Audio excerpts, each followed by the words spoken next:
கூடவே சரியான நேரத்தில் மெடிசின் தயாரித்து கொடுத்து அவளின் உயிரை காப்பாற்றிய நன்றியும் இருந்தது. அதனால்தான் தன்னால் முடிந்தவரை அவனுக்கு உதவ வேண்டும் என்று நினைத்தாள். காலை 10 மணிக்கு தொடங்கிய விருந்து மாலை 5 மணி வரை நடைபெற ஹரிஷ் அமைதியாக அங்கிருக்கும் ஒவ்வொருவரை பற்றியும் கூர்மையாக அவதானித்துக் கொண்டிருந்தான். திடீரென்று தன் இருக்கையில் இருந்து எழுந்த தலைவர், சரி, இந்த கொண்டாட்டம் நல்லபடியாக முடிஞ்சது. தலைவியோட பிறந்த நாளுக்கு வாழ்த்து தெரிவிக்க வந்த உங்க எல்லாருக்கும் ரொம்ப நன்றி.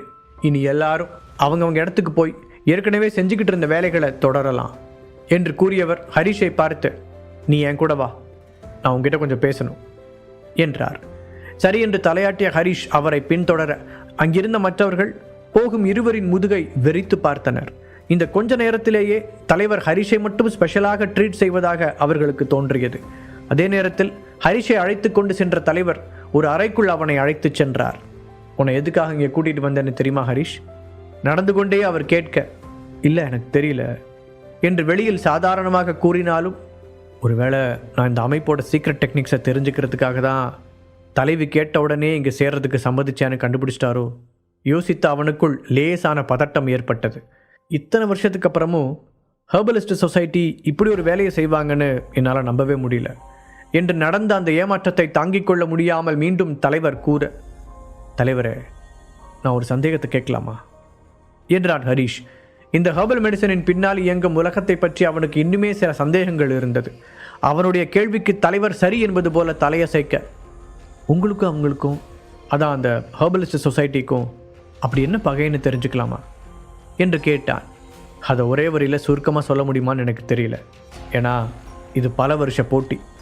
ஹெர்பல் மெடிசனை அடிப்படையாக வச்சு இப்போ நிறைய சின்ன அமைப்புகள் இருந்தாலும் எங்களோட டெவில் கேங்கும் ஹெர்பலிஸ்ட் சொசைட்டியும் ரொம்பவே பழமையானது. இங்கே எல்லா அமைப்புகளுக்குமே அவங்கவுங்களுக்குன்னு சில நோக்கங்களும் லட்சியங்களும் தனித்தனியாக இருக்குது. ஒருத்தரை விட ஒருத்தர் பெஸ்ட்டான மெடிசனை உருவாக்கணுங்கிற போட்டியும் இருக்குது. அதுவும் இதுவரைக்கும் எங்கள் யாராலையுமே உருவாக்க முடியாத அந்த கன்சாலிடேஷன் மாதிரியான மருந்தை முதல்ல கண்டுபிடிக்கிறவங்க இங்கே எல்லாரை விடவும் பவர்ஃபுல்லாக மாற வாய்ப்பு இருக்குது. அதனால தான் நாங்கள் அதுக்கு அவ்வளோ முக்கியத்துவம் கொடுக்குறோம் என்று விளக்கினார் தலைவர். நீண்ட நாட்கள் கழித்து ஹரிஷ் போன்ற துடிப்புள்ள இளைஞர் ஒருவனை பார்த்த உற்சாகத்தில் அவர் மனம் விட்டு பேசினார். ஹரிஷ் அந்த கன்சாலிடேஷன் மெடிசனை பற்றி கேள்விப்பட்டிருந்தாலும் அதன் பலன்களை விரிவாக தெரிந்து கொள்ள விரும்பியவன், எனக்கும் இந்த ஹெர்பல் மெடிசன்ஸ் எல்லாம் பற்றி கொஞ்சம் தெரியும். என்னோட குரு நிறைய சொல்லி கொடுத்துருக்காரு. பட் இந்த பர்டிகுலர் மெடிசனில் அப்படி என்ன ஸ்பெஷாலிட்டி இருக்குது? ஹரிஷ் வேண்டுமென்றே தனக்கு தெரியாதது போல கேட்டான். ஆமாம், நீ ருத்ரவேந்தரோட சிஷ்யன்னு நானும் கேள்விப்பட்டேன். நிச்சயமாக நீ அதுக்கு தகுதியானவன் தான். உன்னோட திறமை என்னன்னு நான் தான் கொஞ்ச நேரத்துக்கு முன்னாடி பார்த்தேனே. இந்த கன்சாலிடேஷன் மெடிசனை பொறுத்த வரைக்கும் நிறைய பேர் அதை கேள்விப்பட்டிருப்பாங்களே தவிர அதுக்கு மேலே அதை பற்றி யாருக்கும் எதுவும் தெரியாது. அவ்வளோ ஏன், எனக்கே ஓரளவுக்கு தான் தெரியும். ஹெர்பல் மெடிசனில் அதை ஒரு கிங்னு சொல்லலாம். இப்போ இருக்கிற எல்லா மூலிகை மருந்துகளை விடவும் ரொம்பவே வித்தியாசமானது அது. அவ்வளோ ஈஸியாக யார் வேணாலும் அதை ரெடி பண்ணிட முடியாது. ஹெர்பல் மெடிசனில் எக்ஸ்பீரியன்ஸாக இருக்கிற பல பெரிய தலைகளால் கூட அதை பர்ஃபெக்டாக உருவாக்கிட முடியாது. ஆனால் அதோட உண்மையான ஃபார்முலாவை கண்டுபிடிச்சு எப்படியாவது நாம் அதை உருவாக்கிட்டோம்னா இந்த உலகத்திலே ரொம்ப சக்தி வாய்ந்த மெடிசனாக அது இருக்கும். அதை சாப்பிட்றவங்களுக்கு ஒரு அபரிமிதமான சக்தி கிடைக்கும். அவங்க உடம்புல இருக்கிற எல்லா வீக்னஸும் காணாமல் போயிடும். எவ்வளோ ஆபத்தான உயிர் போகிற நிலைமையில் இருக்கிறவங்களையும் அந்த மெடிசனால் காப்பாற்ற முடியும். ஒருத்தரோட தலையெழுத்தையே அதால் மாற்ற முடியுங்கிறதுனால தான் அந்த மெடிசன் ஒரு அதிசய பொருளாக பார்க்கப்படுது. இப்போ புரிஞ்சுதா? தெளிவாக விளக்கிய தலைவர் ஹரிஷை பார்த்து புருவங்களை உயர்த்தி கேட்க அவன் புரிந்தது என்பது போல தலையசைத்தான். தான் அதுபோன்ற ஒரு மெடிசனைத்தான் உருவாக்க வேண்டும் என்று நினைத்தது அவனுக்கு ஞாபகம் வந்தது.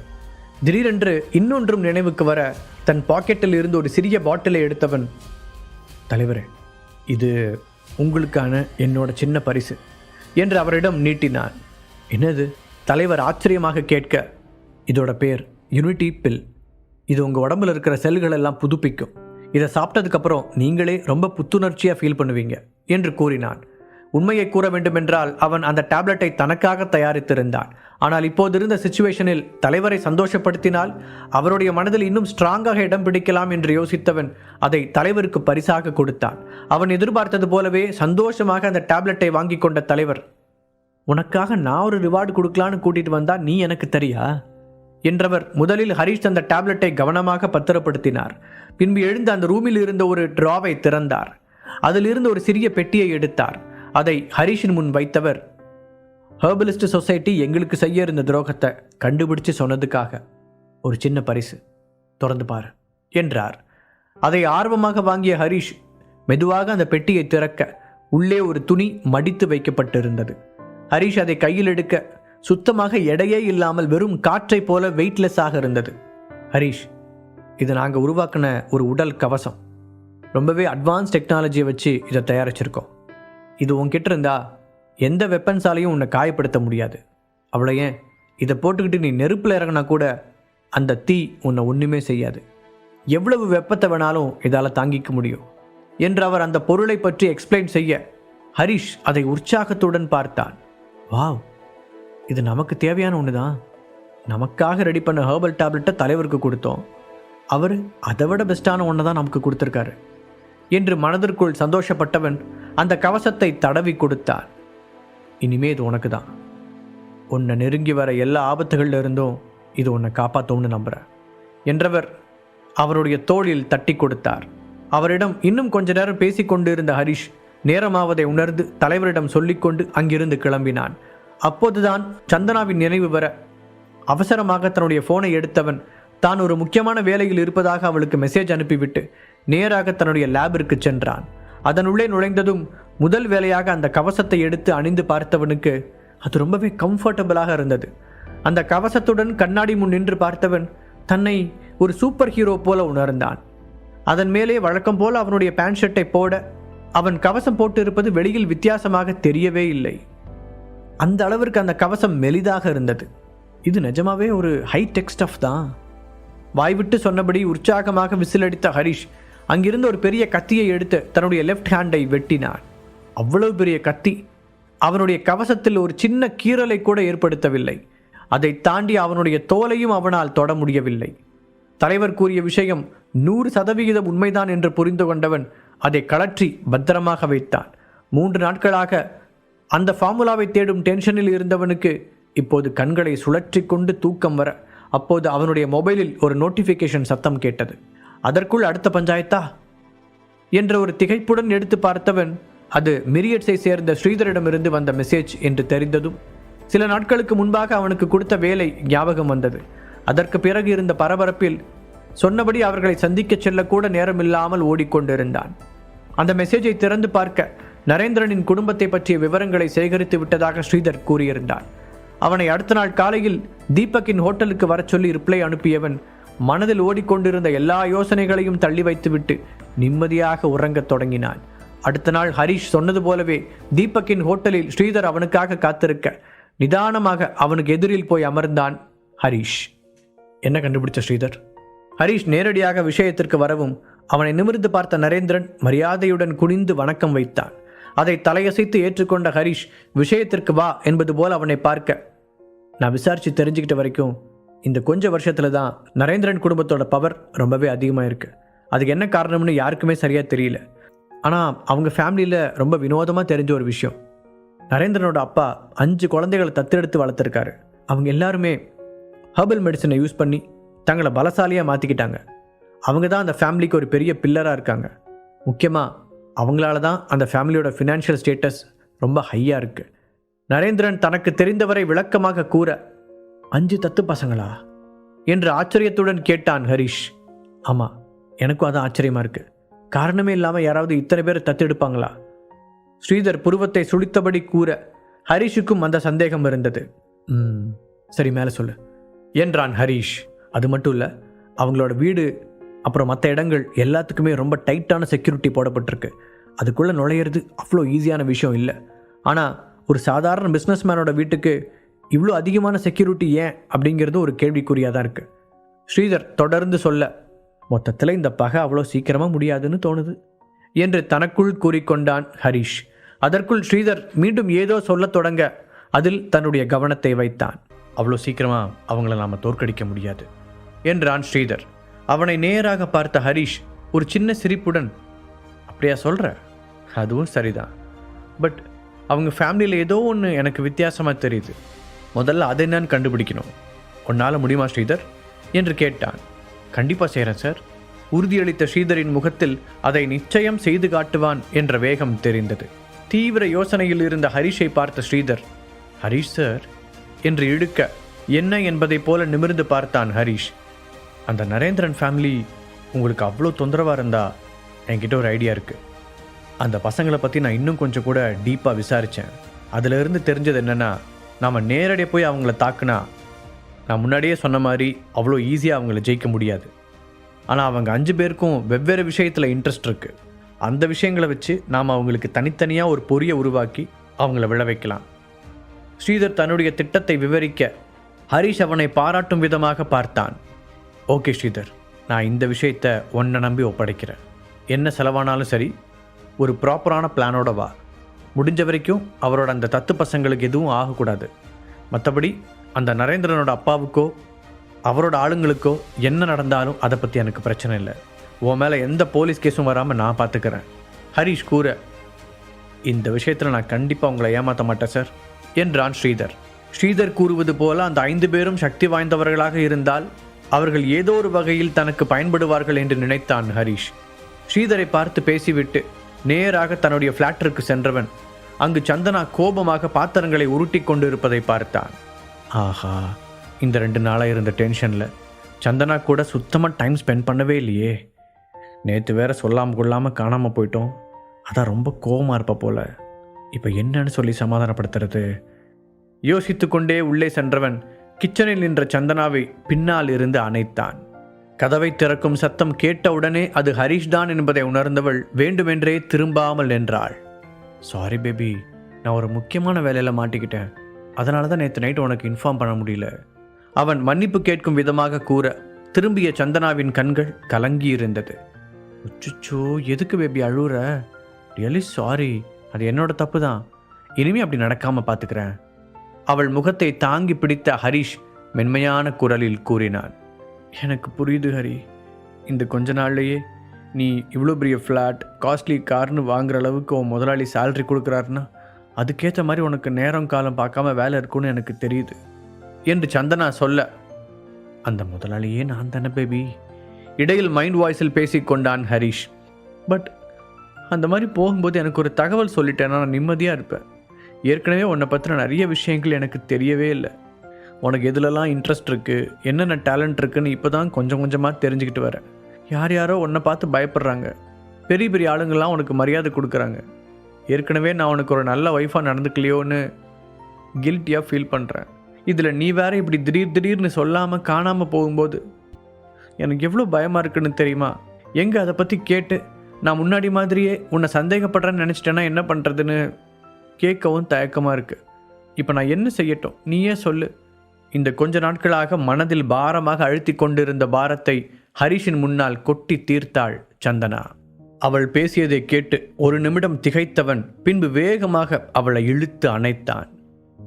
அவனுடைய நெஞ்சில் முகம் புதைத்தவள் அதன் பிறகு எதுவும் பேசாமல் அமைதியாக இருக்க அவளுடைய தலையை தடவி கொடுத்தான் ஹரிஷ்.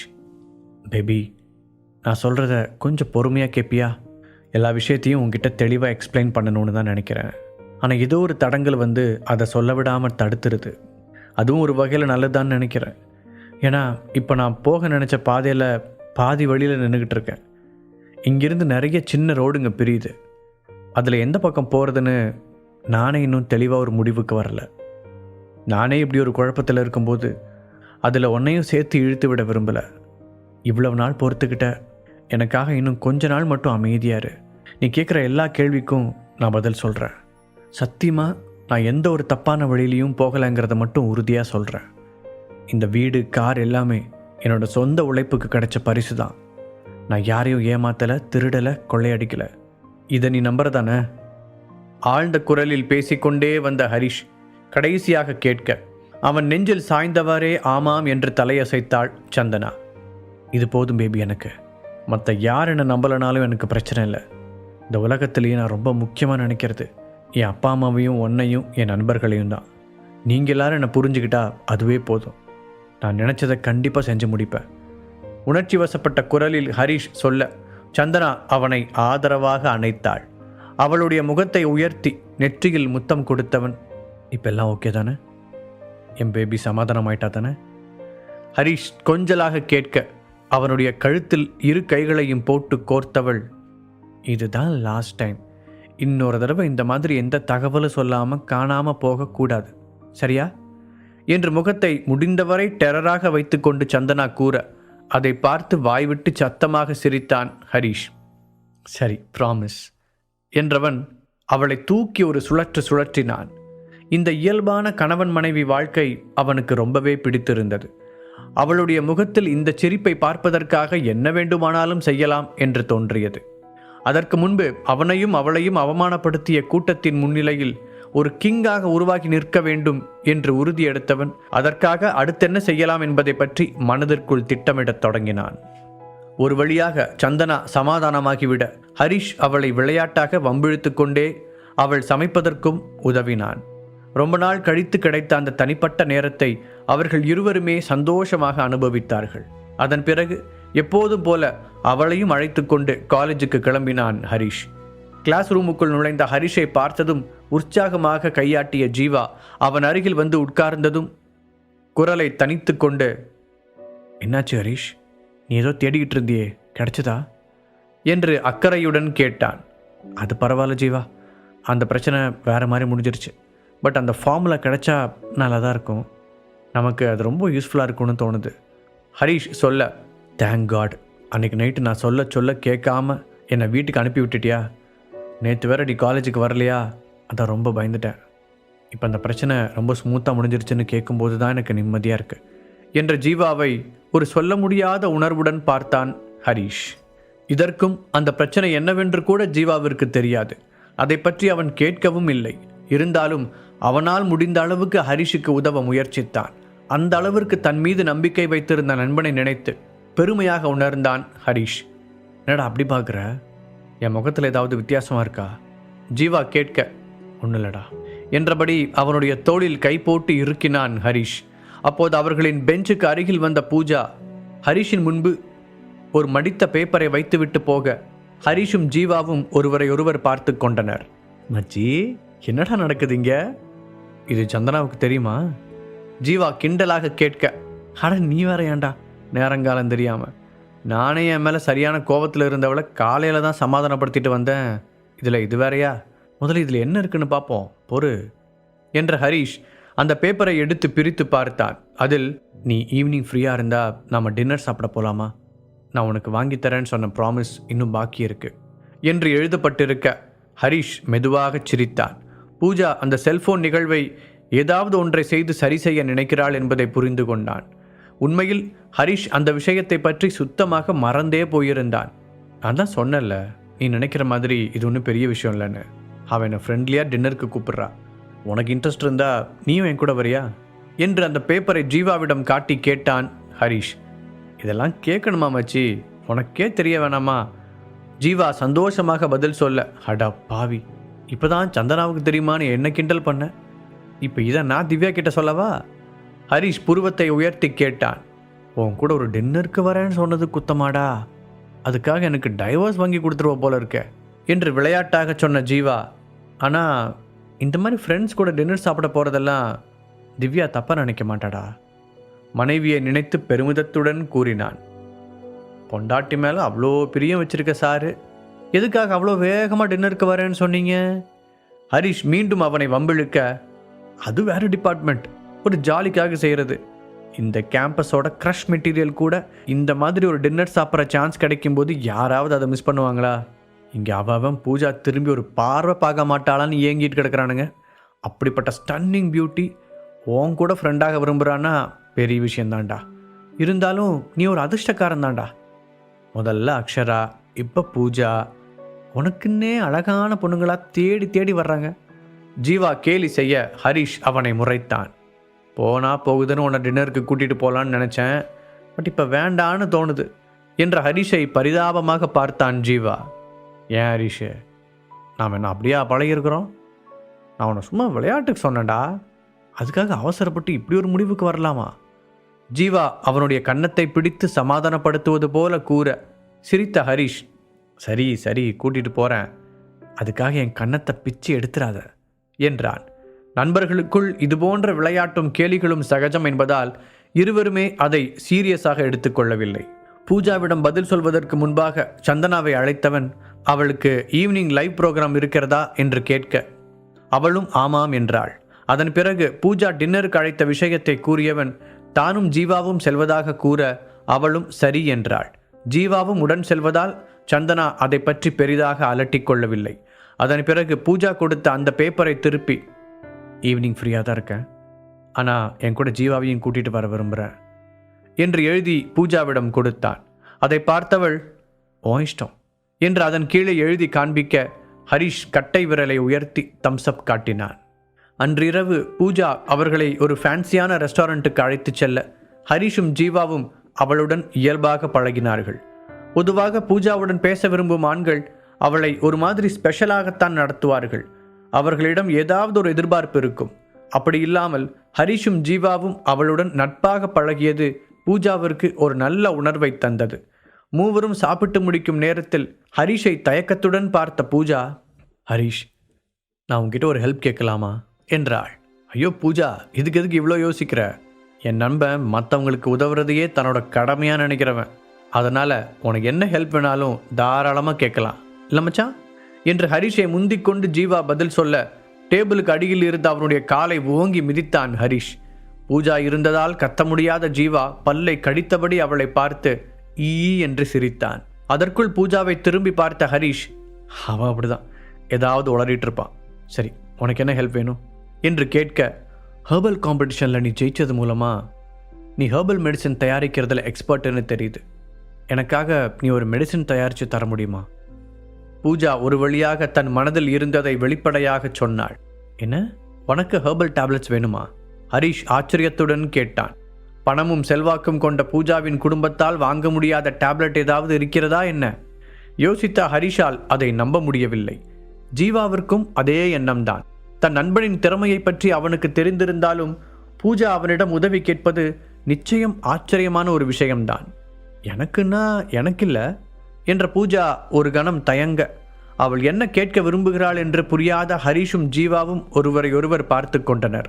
அதற்குள் ஒரு முடிவுக்கு வந்த பூஜாவே பேசத் தொடங்கினாள். அவனுடைய பார்வையின் பொருளை உணர்ந்த பூஜா, என்னோட ஃப்ரெண்டுக்கு ஒரு ரேர் டிசீஸ் இருக்குது, அதை சரி பண்ணுறதுக்கு ஒரு ஹெர்பல் மெடிசன் தேவைப்படுது. ஆனால் அதுக்காக நீ அதிகம் கஷ்டப்படக்கூட தேவையில்லை. அவளுக்கு என்ன தேவைங்கிறத நாங்கள் ஏற்கனவே கண்டுபிடிச்சிட்டோம். அதுக்கான ஃபார்முலா கூட எங்ககிட்ட இருக்குது. என் ஃப்ரெண்டுக்காக நீ அந்த மருந்தை ரெடி பண்ணி கொடுத்தா போதும். அதுக்கப்புறம் அந்த ஃபார்முலாவை கூட நீயே வச்சுக்கலாம் என்று கூறினாள். ஹரிஷை எப்படியாவது இதற்கு சம்மதிக்க வைத்து விட வேண்டும் என்ற ஆர்வம் அவளிடம் தெரிந்தது. அவள் சொன்னதை கேட்டு மெதுவாக சிரித்த ஹரிஷ், இப்போ என்ன, உன் ஃப்ரெண்டுக்காக நான் ஒரு மெடிசன் தயாரித்து கொடுக்கணும், அவ்வளோதானே? நீ வாங்கி கொடுத்த அந்த ஸ்பெஷலான டின்னருக்காகவே நான் அதை செய்கிறேன். ஹரிஷ் சாதாரணமாக கூற பூஜா அவனை கண்கள் விரிய பார்த்தாள். உனக்கு அவ்வளோ நம்பிக்கையா? அது என்ன டேப்லெட்டுன்னு கூட கேட்கல என்று கேட்க, அதான் ஃபார்முலா இருக்குன்னு சொல்லிட்டியே, அப்புறம் என்ன? ஹரிஷ் சிரித்து கொண்டே பதில் சொன்னான். எப்படி இருந்தாலும் பூஜா சொல்வது அவனுக்கு தெரிந்த ஏதாவது ஒரு மெடிசனாகத்தான் இருக்கும் என்பது அவனுக்கு உறுதியாக தெரியும். பூஜா அதற்கு மேல் எதுவும் பேசவில்லை. ஹரிஷை கொஞ்ச நேரம் உற்று பார்த்தவள், இவன் கண்ணை பார்த்தாலே ஒரு மாதிரி மெஸ்மரைசிங்காக இருக்கு. அப்படி இருக்கும்போது அந்த வைபவும் அவனோட ஃப்ரெண்ட்ஸும் எப்படி ஹரிஷை அவ்வளோ மோசமாக பேசுகிறாங்க என்று மனதிற்குள் நினைத்து கொண்டாள். வாவ் நண்பா, வர வர நீ ரொம்ப ஃபேமஸ் ஆகிட்டே வரப்போல. உன்னை நினச்சா எனக்கு ரொம்ப பெருமையாக இருக்குடா. ஹரிஷின் தோள் மீது கை போட்டு ஜீவா சொல்ல 3 பேரும் சந்தோஷமாக சிரித்தார்கள். ரொம்ப தேங்க்ஸ் ஹரிஷ். இப்போ உனக்கு நேரம் இருக்குன்னு சொன்னேன்னா நான் என்னோடய பிளேஸுக்கு உன்னை கூட்டிகிட்டு போகிறேன். பூஜா சொல்ல வாட்சை பார்த்த ஹரிஷ், இப்போவே எனக்கு நேரம் இருக்குது, நம்ம போகலாமா என்றான். சந்தனா வீட்டிற்கு வர இன்னும் நிறைய நேரம் இருந்ததால் அங்கு போய் தனியாக இருப்பதை விட பூஜாவுடன் சென்று அவளுடைய தோழிக்கு மருந்து தயாரித்து தரலாம் என்று முடிவு செய்தான் ஹரிஷ். அது அவனுக்கு பிடித்த வேலையும் கூட. ஹரிஷ் சொன்னதை கேட்டு சந்தோஷப்பட்ட பூஜா, கண்டிப்பாக போகலாம் ஹரிஷ் என்றாள். சாரி கைஸ், எனக்கு உங்கள் கூட வரணும்னு ஆசை தான், பட் என்ன பண்ணுறது, வீட்டில் என்னோடய ஒய்ஃப் காத்துக்கிட்டு இருப்பா, ஸோ நான் அப்படியே கிளம்புறேன் ஜீவா சொல்ல அவனிடம் குனிந்த ஹரிஷ், உண்மையை சொல்ல மச்சான், சொன்ன நேரத்துக்கு வீட்டுக்கு போகலைன்னா திவ்யா கிட்ட மிதி வாங்கணுங்கிறத தானே இவ்வளோ டீசெண்டாக சொல்கிற என்று கிண்டலாக கேட்டான். சரி சரி, கம்பெனி சீக்ரெட்டெல்லாம் வெளியே சொல்லாத. அந்த பூஜா பொண்ணு வேற நம்மளை ரொம்ப கெத்தாக நினச்சிக்கிட்டு இருக்கு, அதை கெடுத்து விட்டுறாத நண்பா என்று அடிக்குரலில் அவனை மிரட்டிய ஜீவா, பூஜாவிடமும் சொல்லிவிட்டு அங்கிருந்து கிளம்பினான். சென்னையின் புறநகர் பகுதியில் அவர்களுடைய காலேஜுக்கு பக்கத்திலேயே இருந்த பூஜாவுடைய பிரம்மாண்டமான மாளிகை முன்னால் நின்ற ஹரிஷ் அதை ஆச்சரியத்துடன் அண்ணார்ந்து பார்த்தான். இது உன்னோட வீடா பூஜா? ஆனால் நீ ஏதோ வெளியூரில் இருந்து வந்திருக்கேன்னு சொன்னாங்க. ஹரிஷ் கேட்க, ஆமாம், நான் இதை இங்கே படிக்கிறதுக்காகவும் என் ஃப்ரெண்ட்ஸோட டைம் ஸ்பெண்ட் பண்ணுறதுக்காகவும் வாங்கினேன் என்று அவள் சர்வசாதாரணமாக பதில் சொன்னாள். அதிலிருந்தே பூஜாவின் ஃபேமிலி எந்த அளவுக்கு வெல்த்தியானது என்பதை புரிந்து கொண்டான் ஹரிஷ். முழு கதையையும் கேட்டு மகிழ பாக்கெட் FM ஆப்பை டவுன்லோட் செய்யுங்கள். லிங்க் டிஸ்கிரிப்ஷனில் கொடுக்கப்பட்டுள்ளது.